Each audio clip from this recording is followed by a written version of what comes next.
Murray, it's lovely to see you. Thank you very much for inviting me into your home. It's a pleasure to have you, Sian. Surrounded by all your trophies. I mean, you were the voice of Formula One. Do you miss it? I miss it desperately.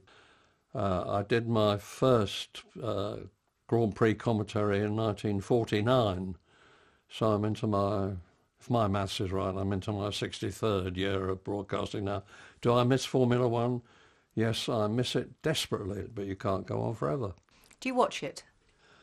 I watch every second of it. Still? On every channel, and I read every word that's written about it.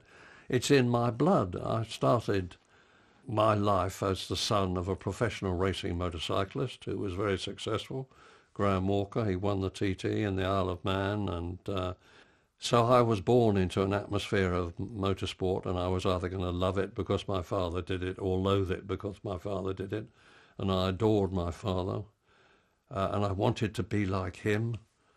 So once it's got into your blood, it never leaves you. Engine notes rising. Good start from Hill and Prost.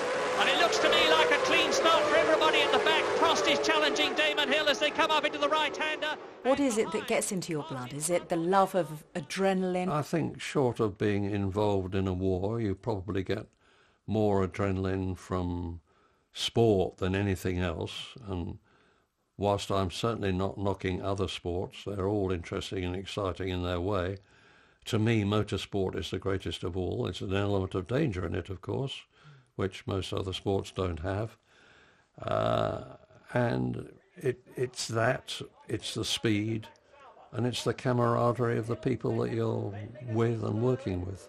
Ayrton Senna is up to fourth position ahead of Schumacher and challenging Bendinger as they go round the right-hander into the old hairpin. That element of danger makes it very exciting to watch because you know that there may be a crash. And you know that people are putting their lives at risk. Sian, they all know, we all knew, that it could happen to you. But of course, you don't think it ever will happen to you, because if you really did think it, you wouldn't be doing it.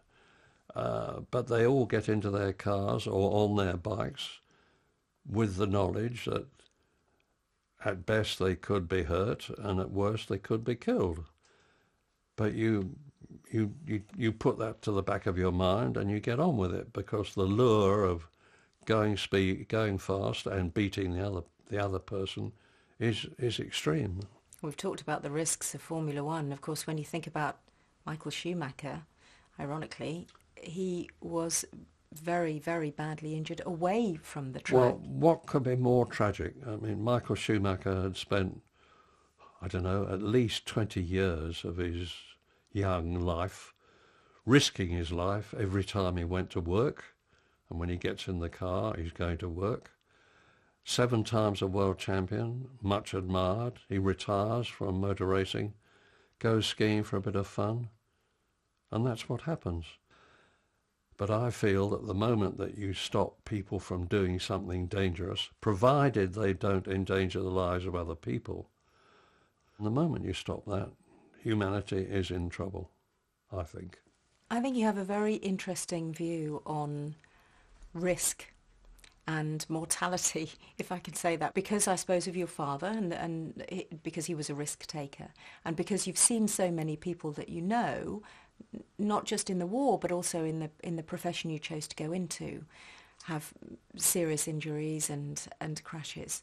Has that affected, do you think, the way you are as an individual and how you view life? When you're doing the job I did, you get friendly with drivers, but you don't get too friendly with drivers, and I suspect it's some sort of subconscious shield to protect yourself in the possible event that something terminal is going to happen to them. Strange but true. This protective shield that you have, did you use it when you were diagnosed with cancer yourself? It's very strange, actually, because I was in hospital because I had fallen and broken my pelvis. And when I was checked out of the hospital, they said, "We want you to go to the haematology department. I thought, haematology, that's blood. Well, yeah. So I trickle along to the haematology department, and an absolutely charming woman specialist starts talking to me about the fact that cancer is not nearly as bad as it used to be, you know, because we can do all sorts of things now to it. And I thought, what's she going on about cancer for? I'm in for my pelvis. I've fallen down and broke my pelvis. And then she told me I had this thing called non-Hodgkin's lymphoma, which is a form of blood cancer. Now I can sit here with a smile on my face because when I lined up to have my chemotherapy, they said, well, your blood has improved so much that you don't actually need the chemotherapy now. We are going to give you regular checks and see how things go. And I've had 2 of the regular checks, and my blood condition is A1, 100%, no problem.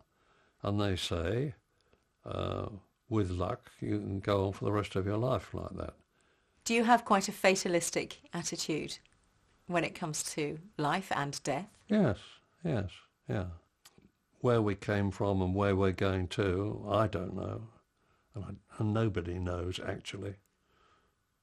Do they? I don't know anybody who's been there and come back can tell us what it was like. I think those who have a faith have perhaps more of a certainty about where they might be going. Do you have a faith? No, I don't. People who have a faith have a more certainty about where they think they might be going. Yes. They don't know. I'm not knocking them. I'm not knocking people of faith. But they don't know any more than I do. My parents weren't religious, and I have never actually felt the need to go to church and worship like other people do. I have always tried to live my life by doing as I would be done by. And I don't think it is necessary to go to church in order to lead a good life. Is there any time to relax in Murray Walker's world? What do you do to relax? This is sad, you're struggling actually. now. I don't know what I do to relax. Tell you one thing you could do. Have you passed your driving test yet? I have to look a bit shifty now because I've never actually taken a driving test. When I was in the army, there was a rule which said, when you come out of the army, if you can get a certificate of driving competence from your regimental technical adjutant, you don't have to take a civilian driving test. I was the technical adjutant. Murray Walker, voice of Formula One, cannot drive.